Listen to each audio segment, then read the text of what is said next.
More about the impact of the sale, not just on Taiwan, but also on relations between the United States and China. I'm joined live by Senior Captain Zhang Junshe. He's Vice President of China's Naval Research Institute. We want to thank you for joining us. Talk to me about the timing of this, because it's interesting. In September, the U.S. president hosted President Xi for a state visit. Then in November, we witnessed this historic meeting in Singapore where the leaders across the Taiwan Strait shook hands, talked about cooperation and peaceful development of relations. Things seem to be going in the right direction. Now this arms sale, what do you make of it?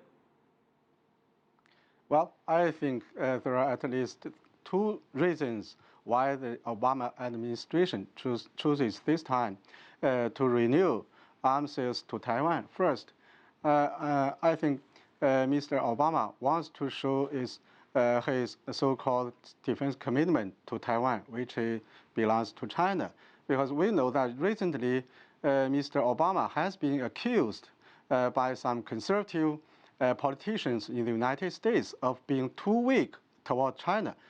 Of course, that is not the case. So I think Mr. Obama wants to show his firmness and also his commitment to Taiwan by renewing the arms sales to Taiwan. And second, I think the United States wants to exert and strengthen its influence in the local election on the island of Taiwan, which belongs to China. And we know that actually everybody knows the United States has been the biggest obstacle for the reunification between mainland China and Taiwan. Of course, the United States has much influence on the internal affairs of Taiwan. So they just want to renew or exert or strengthen its influence on Taiwan by these arms sales. Well, let's go there a little bit, and let's go back to Singapore, because here's a direct quote from Mr. Ma following that historic meeting. He said, "What's behind us is the history of the cross-strait relationship. We've decided to replace conflict with peaceful dialogue in the past few years." Now, as you mentioned, the election in Taiwan next month. Elections often produce new leaders, new policies. Any concerns that the sale coupled with the election could damage the cross-strait relations, especially, as you said, the United States trying to influence things?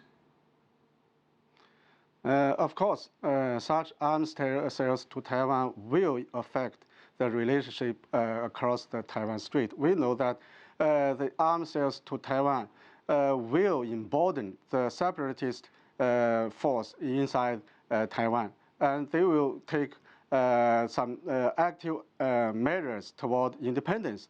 And in this case, China will surely take all the necessary means to crush the independence. So this will affect the peace and stability, not across the strait, but also in this region. I think the United States should think over before it decides to sell arms to Taiwan. One final question. How much of a chill in the air is there between the United States and China because of this, do you think? Well, I think arms sales to Taiwan always is a serious damage to China's sovereignty and security interests. And China always regards such arms sales to Taiwan as an intervention in China's internal affairs. So this will inevitably affect the relationship between the two countries, and also maybe the military-to-military relationship between our two countries. And this is what we don't want to see. Zhang Junshe joining us from Beijing. Thanks so much.